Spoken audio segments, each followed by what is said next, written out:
이번 주부터 사순절이 시작이 됩니다. 정확하게는 46일이 됩니다. 6번의 주일을 지나게 되는데 주일을 빼고 40일, 그래서 부활절 전까지 예수님의 순환, 또 죽음, 부활에 대해서 묵상하는 그런 시간입니다. 특별히 6번의 주일은 작은 부활절로 지키게 됩니다. 작은 부활절.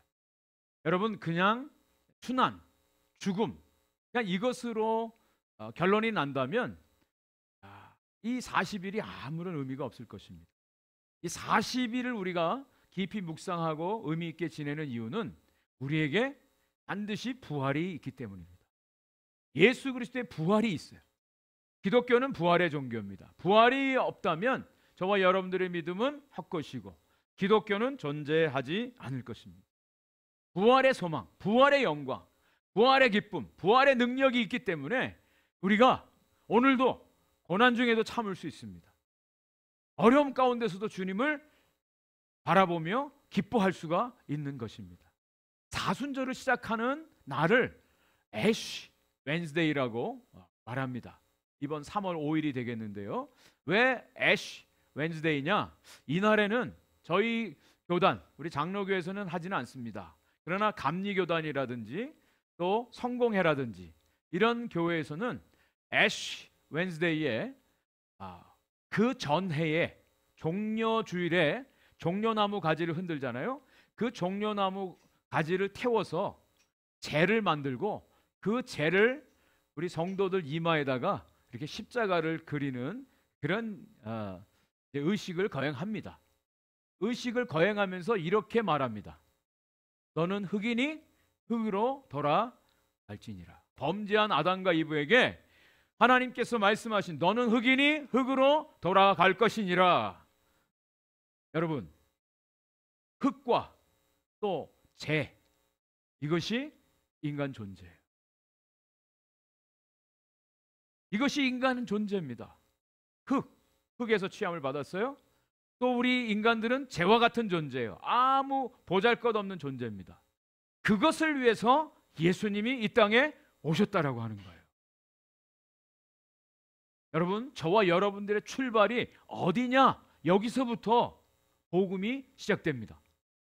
우리가 물론 하나님의 형상으로 영광스러운 존재로 지음받았어요. 그런데 그 영광을 그대로 간직하고 하나님과 온전한 관계 속에 살았다면 얼마나 좋았겠습니까? 그런데 인간이 범죄함으로 말미암아 타락하고 흙이 될 수밖에 없는, 그리고 재와 같은 날려갈 수밖에 없는 그런 존재가 되었다라고 하는 거예요. 이것을 위해서 예수님이 이 땅에 오셨어요. 저와 여러분들을 구원하기 위해서 이 땅에 친히 찾아오셨고, 그리고 십자가에서 우리 모든 죄를 대속하시며 죽으시고 부활하심으로 영광의 주, 생명의 주가 되셨습니다. 이것이 기독교의 복음이에요. 여러분, 십자가의 죽음 없는 부활은 없습니다. 반드시 십자가의 죽음을 통과해야만 부활의 영광에 이를 수가 있어요. 근데 많은 사람들, 그냥 세상에서는 어때요? 세상의 지혜로운 처세술은 무엇입니까? 어떻게 하든지 고통 안 받고 어려움 겪지 않고 영광을 얻으려고 하는 것이 세상의 원리 아닙니까? 그것이 잘 사는 거예요. 그것이 세상의 지혜라고 말합니다. 그런데 우리 기독교 신앙은 반드시 죽어야 부활의 영광에 이른다라고 하는, 완전한 차이가 있습니다. 그래서 오늘도 저와 여러분들이 분명한 예수 그리스도의 죽음에 동참할 때만이 부활의 영광에 참여할 수가 있습니다. 이 사순절을 우리가 보내면서 6주 동안 저는 예수님이 이 땅에 오셔서 걸어가신 그 길에 대해서 말씀을 나누려고 합니다. 그래서 오늘 첫 번째, 내려가는 길. 예수님이 걸어가신 이 내려가는 길, 함께 이 말씀을 나누려고 합니다. 예수님의 모습은요, 예수님은 자기를 비우고 자신을 낮추는 삶을 사셨습니다.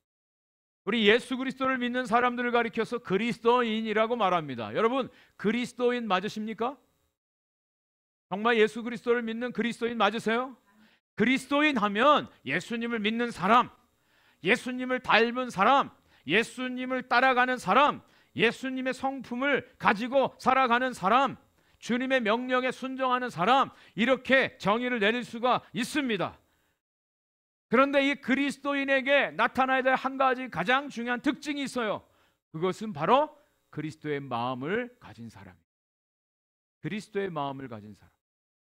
오늘 본문 2장 5절에는 유명한 말씀이 나옵니다. 같이 한번 읽어보겠습니다. 시작. 너희 안에 이 마음을 품으라. 곧 그리스도 예수의 마음이니. 너희 안에 이 마음을 품으라. 곧 그리스도 예수의 마음이니. 예수님의 마음을 가지래요. 근데 영어 성경에 보면 Your attitude should be the same as that of Christ Jesus. 그냥 단순히 마음만 갖는 게 아니라 뭐예요? attitude. 태도가, 자세가 예수님의 모습을 닮아야 된다라고 말씀해 주고 있습니다. 한마디로 말씀드리면 나는 죽고 예수님이 주인 돼서 살아가는 사람을 가리켜서 그리스도인이라고 정의를 내릴 수가 있습니다. 내 인생의 주인이 누구냐? 우리가 날마다 물어보고 확인해야 될 것입니다. 만약 그렇지 않다면 엄밀하게 말하면 그리스도인이 아닙니다. 예수님을 믿는 종교인일 수는 있지만 그리스도인이라고 말할 수가 없어요. 예수님이 하신 일이 있습니다. 그분의 태도, 그분의 마음을 닮으라고 했는데 예수님이 이 땅에 오셔서 하신 가장 중요한 일 한 가지, 그것은 하나님의 사랑을 우리에게 보여주신 거예요. 하나님의 사랑을 우리에게 보여주시고 나타내 주신 거예요. 우리 잘 아는 말씀 요한복음 3장 16절 다 같이 한번 암송을 해보겠습니다. 시작. 하나님이 세상을 이처럼 사랑하사 독생자를 주셨으니 이는 그를 믿는 자마다 멸망하지 않고 영생을 얻게 하려 하심이라. 아멘. 여기서 가장 중요한 것은 하나님이 독생자를 주셨대요. 왜? 하나님이 세상을 이처럼 사랑해 주고. 여러분, 세상이 하나님의 사랑을 받을 만한 자격이 있습니까? 세상이 지금 돌아가는 게 하나님의 사랑을 받을 만한 충분한 조건을 가지고 있다고 생각되십니까? 그럼에도 불구하고 하나님이 이 세상을 이처럼 사랑하셨어요. 독생자를 주시고. 그래서 예수님이 이 땅에 오셔서 하신 일은 하나님이 얼마나 세상이라고 했는데 세상도 세상이지만 저와 여러분들 한 사람 한 사람을 얼마나 사랑하시는가를 예수님이 나타내 보여주신 것입니다. 이게 기독교예요. 우리들의 모든 신앙의 출발은 어디냐? 하나님의 사랑이 얼마나 나에게 크게 임했는가, 이걸 깨닫는 순간부터 시작된다라고 하는 거예요. 이 하나님의 사랑을 알지 못하면 신앙생활이요 되게 힘들어요. 무료해요. 피곤해요. 짜증나요. 핑계대요. 근데 하나님의 이 사랑을 깨달은 사람은요 더 못 드려서 자신의 부족함 때문에 안타까워하면서 하나님의 그 사랑 앞에 무릎을 꿇게 되어 있습니다. 이게 신앙생활이에요. 저는 오늘 예배를 통하여 저와 여러분 한 분 한 분이 이 하나님의 놀라운 크신 사랑을 다 체험하고 깨닫고 그 사랑 앞에 믿음으로 반응하는 귀한 은혜가 있기를 간절히 축복합니다. 이게 예배입니다. 이게 예배예요. 그 하나님의 사랑 앞에 반응하는 것입니다. 이것을 위해서 예수님이 직접 이 땅에 오셨다 그랬습니다. 그냥 말로만, 멀리서, 오늘날로 말하면 전화로 엄마, 아빠 사랑해요, 카톡으로 내가 사랑합니다, 기도합니다, 이게 아니라 직접 찾아오셨다. 이것을 가리켜서 성육신이라고 말합니다.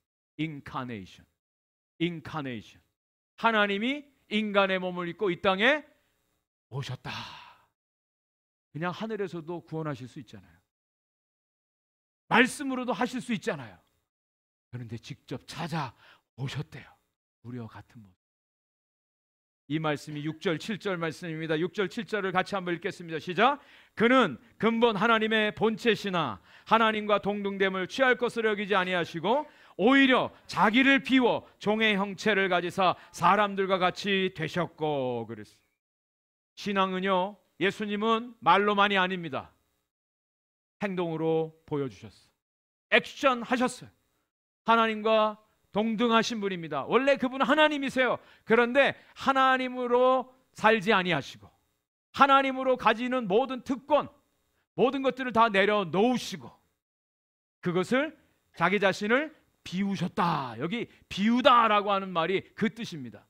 당신의 특권을 유지하지 않고 버리고 기꺼이 사람들의 모양으로 낮아져서 사람의 모양을 취하시고 이 땅에 오셨다라고 말씀해 주고 있습니다. 하나님의 자기 비우심, 헤노시스. 여러분, 우리 인생살이에서 제일 어려운 게 내가 없어지는 거예요. 내가 없어지는 거예요. 자존심 하나 가지고 사는. 제일 화가 나는 경우가 나를 무시할 때, 나라고 하는 존재가 없어졌을 때 제일 화가 나. 근데 예수님이 하신 가장 중요한 일이 하나님이신 그분이 하나님으로서의 모든 특권, 권능, 권세 이걸 다 포기하고 내려놓으셨다. 여러분, 바깥에 창문 밖으로 지금 비가 내리는데 참새들이 거기에 추운 겨울에 지금 비 맞고 있어요. 너무나 안 돼 보여서. 그래서 좀 창문 열고 저 참새들을 좀 데리고 들어오려고. 들어오라고. 근데 참새들이 알아듣나요? 참새들이 알아듣질 못해요. 이 참새들에게 그 뜻을 전하고 안으로 들어오게 하려면 실제적으로는 어렵지만 어떻게 해야 될까요? 참새가 된다면, 내가 참새가 된다면 그들에게 소통하고 창문 안으로 들어오고. 세상의 종교는요, 내가 이 험한 세상에서, 어려운 세상에서, 죄악 많은 세상에서 돌을 닦고 스스로 착하게 선하게 살아, 구원의 길을 한번 만들어 봐, 이렇게 말. 근데 기독교는 주님이 친히 찾아오셔서 우리에게 구원의 길이 되어 주셨다라고 하는 것입니다. 현대사의 가장 큰 문제가 바로 이것입니다. 사람들은 자기의 특권을 버리려고 하자. 자기가 갖고 있는 것 내려놓으려고 하지 않아요. 지금 우리가 겪는 이 모든 상황들, 사건들, 이 모든 것들의 가장 핵심에는 바로 이것이 있어요. 저마다 자기가 갖고 있는 특권, 권세, 이건 내려놓으려고 하지 않아요. 그러면서 뭐라고 얘기를 해요? 엄한 사람들, 당신들 권리 다 내려놓으라는 거예요. 그거 빼앗으려고 하는 거예요. 책임은 없고 권리만 주장하는 것, 이것이 세상의 원리예요. 여러분, 오늘 이 말씀에서 예수님은요 주입니다. 주라고 되어 있어요. 주, Lord, 주. 그냥 우리는 할 말 없으면 주님, 주여. 그렇지만 이 당시에 주는요 생명이 달려있는 모든 권한을 갖고 있는 분이 바로 주님이에요. 주인입니다. 그런데 그분이 스스로 주인의 자리에서 종의 형체를 가져 종의 자리로 내려오셨다는 거예요. 창조주이신 그분이 피조물이 되셨다는 거예요. 이것이 예수 그리스도의 모습. 여러분, 한번 여쭤볼게요. 세상에서 낮아지고 싶은 사람 있나요? 나중되려고 하는 사람 있나요? 어린아이처럼 무력해지려고 하는 사람이 있나요? 다른 사람 위에 목숨을 잃고 싶은 사람이 있나요? 가난해지고 싶은 사람이 있나요? 애통하고 줄이고 목마르고 싶은 사람이 있나요? 여러분, 이것은요 우리 인간의 본성하고 완전히 상반되어지는 모습들입니다. 그런데 예수님은 우리를 구원하기 위해서, 하나님의 그 사랑을 나타내기 위해서 친히 하향 이동하셨어요. 가장 높은 곳에서 가장 낮은 곳으로 이 땅에 오셨다라고 오늘 성경은 말씀하고 있습니다. 이것이 하나님의 속성이에요. 이것이 하나님의 긍휼하심입니다. 예수님은 기꺼이 내려가는 길을 택하셨어요. 고난의 길을 통해서 우리를 치유해 주시고 굴욕의 길을 걸어가심으로 인해서 우리에게 부활의 승리를 안겨주십니다. 눈물의 길을 통해서 우리에게 영원한 기쁨을 허락해 주시는 거예요. 은밀한 길을 통해서 저와 여러분들의 삶에 빛이 되어 주시기를 원하셨습니다. 사람들이 가장 싫어하는, 가장 힘들어하는 자기의 존재가 부인되어지고 존재감이 사라지는 그것을 주님이 직접 행하셨어요. 그리고 주님을 따르는 사람들을 향해서 이렇게 말씀하십니다. 마가복음 8장 34절 말씀입니다. 같이 큰 소리 읽겠습니다. 시작. 누구든지 나를 따라오려거든 자기를 부인하고 자기 십자가를 지고 나를 따를 것이니라. 여러분, 이 말씀이 주님의 말씀으로 믿어지십니까? 주님이 하신 말씀 맞나요? 성경에 있는 말씀 맞나요? 주님 따르기 위해서는 제일 먼저 자기를 부인합니다. 예수님이 아마, 이거는 그냥 제 상상입니다. 왜 나만 부인해야 돼? 너희들 좀 해! 이렇게 말씀하시는 것 같지 않아요? 예수님이, 하나님이신 그분이 당신의 모든 걸 내려놓고 가장 낮은 곳에 오시고 나를 따르는 자는 자기를 부인하라. 제일 먼저 나오는 게 자기를 부인하라. 내가 없어져요. 우리는 이거 못 견뎌야 합니다. 내 생각, 내 주장,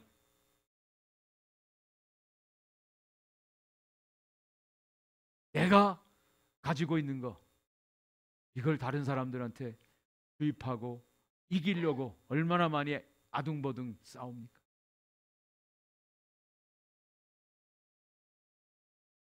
여러분, 이게 십자가예요. 이게 십자가입니다. 그냥 십자가는요, 2000년 전에 예수님이 갈보리 언덕에서 나를 위해서 지신 십자가, 그것으로 그냥 됐어. 그냥 우린 그건 믿음으로 그냥 충분해. No. 오늘날에도 날마다 자기 십자가 지고 주님 따르라고 주님이 우리를 초청하셔요.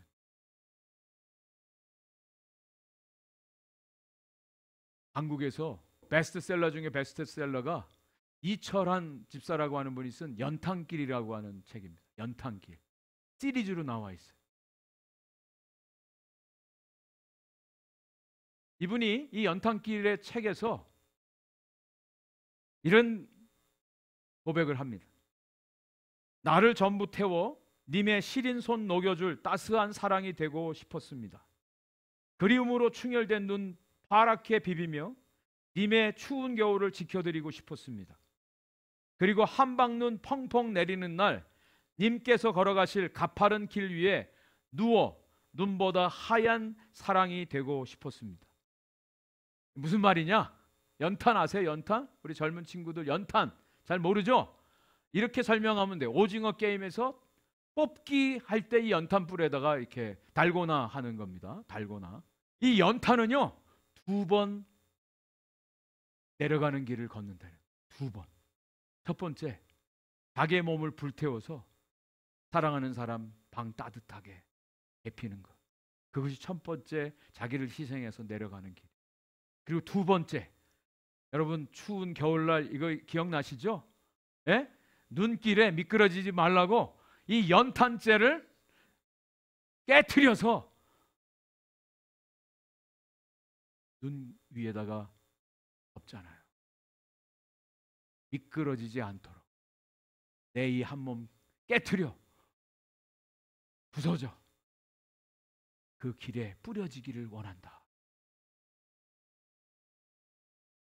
아궁이에서 자기를 불태우는 내려감이 있고요. 자기를 깨트려서 미끄러지지 않게 하는, 두 번에 내려가는 그런 존재라고 하는.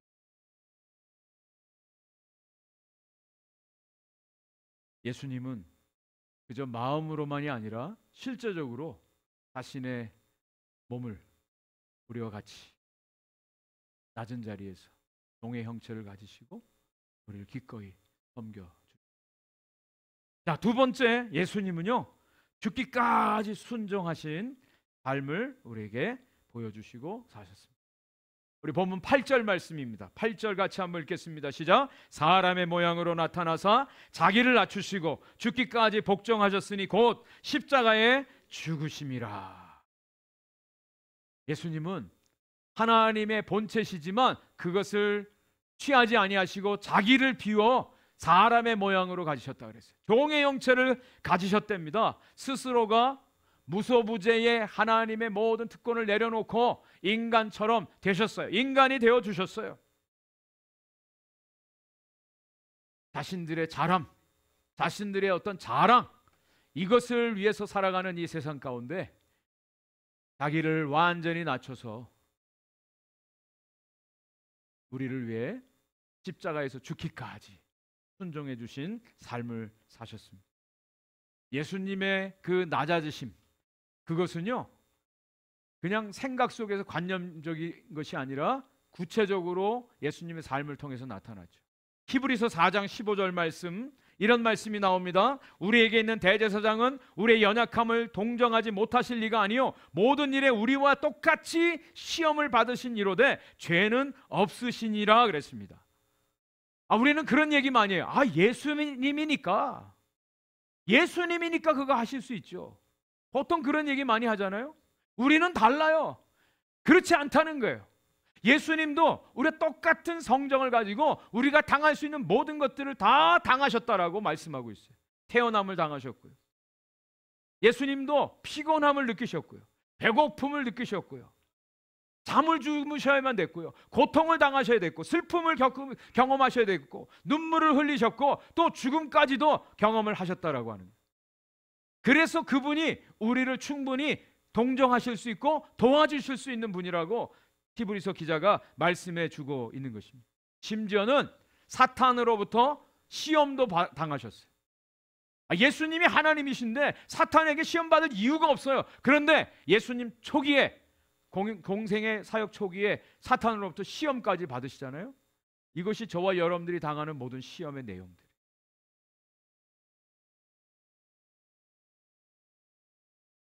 육신의 정욕과 안목의 정욕과 이생의 자랑, 배고픔의 문제가 있잖아요. 명예의 문제가 있잖아요.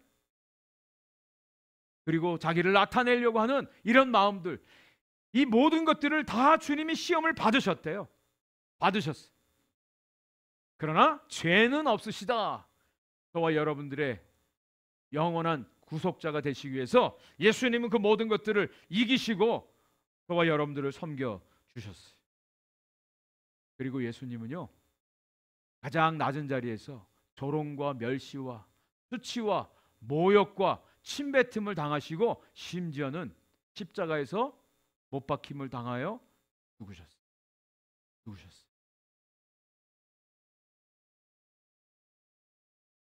이사야 53장 4절에 이런 말씀이 나옵니다. 그는 실로 우리의 질고를 지고 우리의 슬픔을 당하였거늘 우리는 생각하기를 그는 징벌을 받아 하나님께 맞으며 고난을 당한다 하였노라. 여기 우리라고 돼 있어요. 우리는 오늘날 저와 여러분들을 말합니다. 예수님이 지금 고난 당하셔. 아니 왜 고난 당하셔? 뭐 잘못한 게 있으니까 고난 당하시는 거 아니야? 하나님의 뜻을 어겼기 때문에 고난 당하는 거 아니야? 뭐 이유가 있겠지. 우린 그렇게 생각한다라고 하는 거예요. 그런데요, 여기에 놀라운 하나님의 뜻이 담겨져 있어요. 그 뜻이 이사야 53장 10절에 나옵니다. 같이 한번 읽어보겠습니다. 53장 10절 같이 읽습니다. 시작. 여호와께서 그에게 상함을 받게 하시기를 원하사 질고를 당하게 하셨은즉 그의 영혼을 속건제물로 드리기에 이르면 그가 씨를 보게 되며 그의 날은 길 것이요 또 그의 손으로 여호와께서 기뻐하시는 뜻을 성취하리로다. 아멘. 여기 처음 시작을 보세요. 여호와께서 그에게 상함을 받게 하시기를 원하사. 누가 예수님이 고난받게 하셨다고요? 하나님이. 제가 여쭤볼게요. 질문합니다. 누가 예수님을 죽였을까요? 누가 예수님을 십자가에 못 박아 죽였습니까? 누구죠? 네? 하나님. 네. 금방 이 말씀에 의해서 대답을 잘하셨어요. 그런데 많은 사람들은 이렇게 생각하지 않았어요. 누가 죽였다고요? 유대인들이 죽였잖아. 저 유대인들, 저 나쁜 놈들, 저 유대인들 다 쓸어버려. 그래서 나온 게 뭐예요? 홀로코스트. 600만 명을 다 가스실에 집어넣어서 죽게 해요. 수많은 전쟁과 수많은 핍박과 폭력을 통해서 유대인들을 죽게 해요. 그런데 성경을 자세히 보니까 정확하게 하나님이 예수님을 죽게 하셨다는 거예요. 이것이 하나님의 뜻이라고 하는 겁니다. 이 뜻을 위해서 예수님이 가장 높은 곳에서 가장 낮은 곳으로 이 땅에 오시고 저와 여러분들을 섬겨 주셨어요. 주인이신 그분이 종이 되어 주셨다는 거예요. 하나님의 뜻이에요. 하나님의 뜻. 이것을 위해서 예수님께서 자기 자신을 낮추시고 하나님 아버지의 뜻에 죽기까지 순종하셨습니다. 십자가에 죽으시고. 예수님은 당신의 뜻이 아니라 철저하게 처음부터 끝까지 하나님의 뜻을 위해서 하셨어요. 죽음까지도. 저와 여러분들은요, 가끔씩 때로 가난한 사람들을 찾아가고 가난한 사람들과 함께 있으며 그들을 섬기기를 원해요. 그런데 가난한 자리에 내려가서 그들과 정말 함께하며 섬기는 것에 대해서는 별로 원하지 않습니다. 홈레스 사역들 많이 하죠. 안 하는 것보다는 하는 게 좋죠. 갸륵하죠. 기특하죠. 필요하죠. 근데 정말 그들과 함께하고 그들을 섬기고 그들의 진정한 니드를 위해서 섬기는 사람들은 그렇게 많지 않아요. 한 달에 한 번, 아니 많이 하면 일주일에 한 번 나가서 음식 봉사는 할망정 정말 그들과 함께 지내면서 그들을 섬기는 사람, 또 그걸 원하는 사람들 그렇게 많지 않아요. 아, 그거는 특별한 사람들이나 하는 거야. 저희 교회도 자주 오신 워싱턴 DC에 그 광야 사역하시는 나운주 목사님, 그런 분들이나 특별한 사람들이나 하는 거지 나하고는 상관없는 거야. 우리는 그렇게 생각할 때가 상당히 많이 있어요. 여러분, 예수님의 낮아지심은요 그냥 한두 번이 아니에요. 우리와 함께하기 위해서 이 땅에 오셨고 자기를 비워내어 주시고 우리를 구원하기 위해서 자기의 생명을 내어. 여러분, 이것이 십자가의 길. 제가 주보 칼럼에도 썼습니다. 우리 아프리카 마다가스카르에 사역하시던 두 선교사님이 7명의 강도에 의해서 피살을 당하셨어요. 죽음을 당했어요. 지난 21일 날. 김창렬 선교사님은 올해 연세가 88살. 그의 사위인 이리문 선교사는 58살. 장인과 사위사예요. 3년 전에 김창렬 선교사님이 그동안 한국에서 농촌 목회를 하시다가 마다가스카르에 가셔서 그곳에서 농사 일을 같이 도우면서 바닐라 묘목을 만들어서 그 인근 동네 가난한 사람들의 그 묘목을 부상으로 주고 그들이 잘 살게 하기 위해서, 그들을 행복한 삶을 살게 하기 위해서 그곳에 가셨어요. 그리고 침수를 통해서 그들을 치료하는 사역을 했습니다. 얼마 전에 저는 우연히 유튜브에서 이분의 사역을 본 적이 있습니다. 그래서 기억을 하고 있었어요. 아, 저 연세에 저기 가서 그들을 섬기는 그분이 이런 고백을 하셨어요. 내가 몸은 늙어 나이 많지만 내 손이 아직도 움직일 수 있기에 내가 이들을 섬기기 위해서 이곳에서 삽니다. 가만히 앉아만 있어도 땀이 줄줄 나고 그냥 변변한 화장실이 없어서 그냥 다 오물천지랍니다. 그곳에서도 나 살만해. 여기서 있는 게 기뻐, 행복해. 내가 여기에 온 이유야. 이렇게 말씀하시던 그 선교사님. 또 1년 전에 사회 이리문 선교사도 장인을 돕겠다고 가셨다가 두 분이 순교당하셨어요. 이분의 장례식이 25일 날 열렸어요. 변변한 운구차도 없어요. 이분들이 평소에 쓰던 이 오픈 트럭, 픽업 트럭에 이분들의 관을 이렇게 싣고 마다가스카르 국기 하나 꽂고 장례식장으로 갔다는 거예요. 이 세상에서는 너무나 보잘것없고 어떻게 보면 비참하기까지 한 그런 죽음 같아요. 알아주는 사람 없어요. 그러나 이분들은 정말 예수님이 그 높은 보좌에서 이 땅에 오셔서 한 것처럼 실제적으로 가셔서 가시다가 하나님의 때에 주님의 품에 안기셨어요. 저는 이 두 분의 인생을 이렇게 별명을 지어드리고 싶어요. 걸음 인생이다. 걸음 인생. 이 걸음 인생이란 말이 어디서 나왔느냐?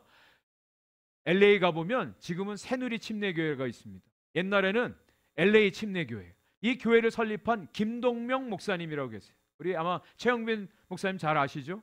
김동명 목사님. 이분이 이런 얘기를 하셨어요. 내가 가지고 있는 소유, 물질, 명예, 학위, 이 모든 것들은 다 똥과 같은 것이다. 배설물이다. 사도 바울과 같이 그런 고백하셨어요. 그런데 어느 날 깨달았어요. 그런데 이것이 선교지에는 걸음이 될 것이다. 선교지에서는 이것이 걸음이 될 것이다. 그래서 이분이 교회를 사임하고 그때부터 남미와 한국과 미국을 다니면서 25개의 교회를 개척하면서 평생을 걸음으로 사시다가 하나님 앞에 걸음 인생. 여러분, 걸음은요 사람들 냄새 싫고 보기도 싫은 거 아닙니까? 쓸모없는 것 같죠? 그런데 걸음은요 내가 썩어지는 거예요. 거기에 생명의 역사가 있어요. 생명의 역사가 있어요. 그리스도인은요 주님이 우리에게 보여주신 것은 바로 이 걸음과 같은 인생. 내가 썩어져 생명 살린 하나님의 놀라운 역사의 인생이라. 자, 오늘 말씀의 결론입니다. 예수님이 그렇게 가장 높은 곳에서 가장 낮은 곳으로 오셨어요. 하나님이 어떻게 하셨을까요? 낮아짐의 그 마지막 결과는 무엇일까요? 오늘 본문 9절부터 11절이 이렇게 말씀해 주고 있습니다. 같이 한번 읽겠습니다. 시작. 이러므로 하나님이 그를 지극히 높여 모든 이름 위에 뛰어난 이름을 주사 하늘에 있는 자들과 땅에 있는 자들과 땅 아래에 있는 자들로 모든 무릎을 예수의 이름에 꿇게 하시고 모든 입으로 예수 그리스도를 주라 시인하여 하나님 아버지께 영광을 돌리게 하셨느니라. 아멘. 아멘. 예수님의 그 낮아지심을 통해 저와 여러분들, 재와 같은 흙과 같은 아무 소망 없는 저와 여러분들을 구원해 주셨습니다. 하나님이 영광 받으셨어요. 그리고 그 영광을 다시 예수님께 돌려주시는 거예요. 성경에 이런 원리가 있습니다. 정말 하나님께 영광을 돌리는 사람, 하나님이 그 영광을 그 사람에게도 주시는 거예요. 그게 진짜 영광. 그게 진짜 영광. 우린 보통 생각합니다. 내가 뭘 잘해서 하나님이 영광 돌립니다. 내가 성공하고 그 영광을 통해서 하나님의 영광. 하나님 그렇게 말씀하지 않으세요. 하나님의 뜻이 이루어질 때 하나님이 영광 받으시고 그 뜻을 이루기 위해서 순종한 그 사람에게 하나님이 영광을 주시는 거예요. 하나님의 영광이 우리에게 그렇게 나타나. 영원한 죄의 형벌로 죽을 수밖에 없는 우리에게 영원한 생명을 주셨고요. 자유를 속박당해서 노예로 살던 우리에게 진정한 자유함을 주셨고, 슬픔과 좌절과 절망 가운데 있던 우리에게 진정한 평안과 기쁨과 소망을 우리에게 허락해 주셨어요. 그 예수님을 하나님이 지극히 높여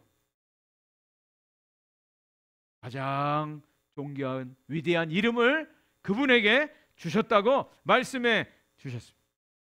이 뛰어난 이름이라고 하는 것은 세상에서 말하는 잘난 이름, 그런 이름이 아닙니다. 유일한 이름이란 뜻이에요. 유일한 이름. 구원을 위한 유일한 이름을 주셨어요. 이 말씀을 확인하는 세 가지 말씀이 여기 나옵니다. 사도행전 4장 12절 말씀. 사도행전 4장 12절 말씀 같이 한번 읽겠습니다. 시작. 다른 이름으로서는 구원을 받을 수 없나니 천하 사람 중에 구원을 받을 만한 다른 이름을 우리에게 주신 일이 없음이라. 구원을 위한 유일한 이름을 우리에게 주셨어요. 누구입니까? 예수의 이름, 예수 그리스도의 이름만이 유일한 구원의 이름입니다. 다른 길은 없습니다. 기억하십시오. 두 번째, 사도행전 3장 6절 말씀. 베드로가 이르되 은과 금은 내게 없거니와 내게 있는 이것을 내게 주노니 나사렛 예수 그리스도의 이름으로 일어나 걸으라. 안진뱅이를 일으키면서 베드로가 선언한 이 말씀, 회복을 위한 능력의 그 이름을 주셨습니다. 회복을 위한 능력의 그 이름을 예수 그리스도. 마지막 세 번째, 로마서 10장 13절 같이 한 목소리 읽겠습니다. 시작. 누구든지 주의 이름을 부르는 자는 구원을 받으리라. 아멘. 이게 복음 아닙니까? 우리가 믿는 복음 아니에요? 다른 사람 전하는 메시지 아닙니까? 누구든지 예수의 이름을 부르는 자는 구원을 얻으리라. 모든 사람들을 위한, 모든 사람의 구원을 위한 사랑의 이름이에요. 가장 낮은 곳에 내려왔을 때 하나님이 그 예수님을 지극히 높여 하늘에 있는 자들이나 땅에 있는 자들이나 땅 아래에 있는 자들이 그 예수님의 이름을 부르게 하시고 무릎을 꿇게 하시고 그 예수 그리스도의 이름이 유일한 구원의 이름이라고 고백하게 하심으로 하나님께 영광을 돌리게 하셨느니라. 하나님의 영광이 이미 나타났습니다. 누구를 통해? 예수 그리스도를 통해서. 예. 여러분, 이 하나님의 영광이 보이세요? 이 하나님의 영광이 보일 때 우리는 주체할 수가 없어요. 하나님을 찬양하지 아니할 수 없어요. 하나님을 예배할 수밖에 없어요. 기도할 수밖에 없어요. 섬길 수밖에 없어요. 종교개혁자 쯔빙글리라고 하는 분이 있습니다. 이분이 스위스의 산길을 가는데 두 염소가 좁은 길에서 맞닥뜨렸어요. 길이 너무 좁아서 어떻게 비켜갈 수가 없어요. 하나는 낭떠러지를 떨어지든지 해야 돼요. 그런데 어떻게 하나 가만히 살펴봤답니다. 올라가던 염소가 완전히 이렇게 바짝 엎드렸어요. 내려오는 염소가 그 염소를 밟고 내려가더래요. 그리고 나서 그 염소가 다시 일어나서 계속 산으로 올라가더라는 거예요. 이 모습을 보고 이 쯔빙글리가 이런 말을 합니다. 낮아지고 내려가는 나야말로 은총의 산을 올라갈 수, 낮아지고 내려가는 자만이 은총의 산으로 올라갈 수. 예수님이 우리에게 보여주신 가장 낮은 모습, 내려가는 길, 이 예수님이 우리에게 보여주시고, 이번 한 주간 정말 저와 여러분들의 삶 속에 이런 내려감의 길, 주님을 따르는 이 길에 대한 구체적인 적용이 있었으면 참 좋겠습니다.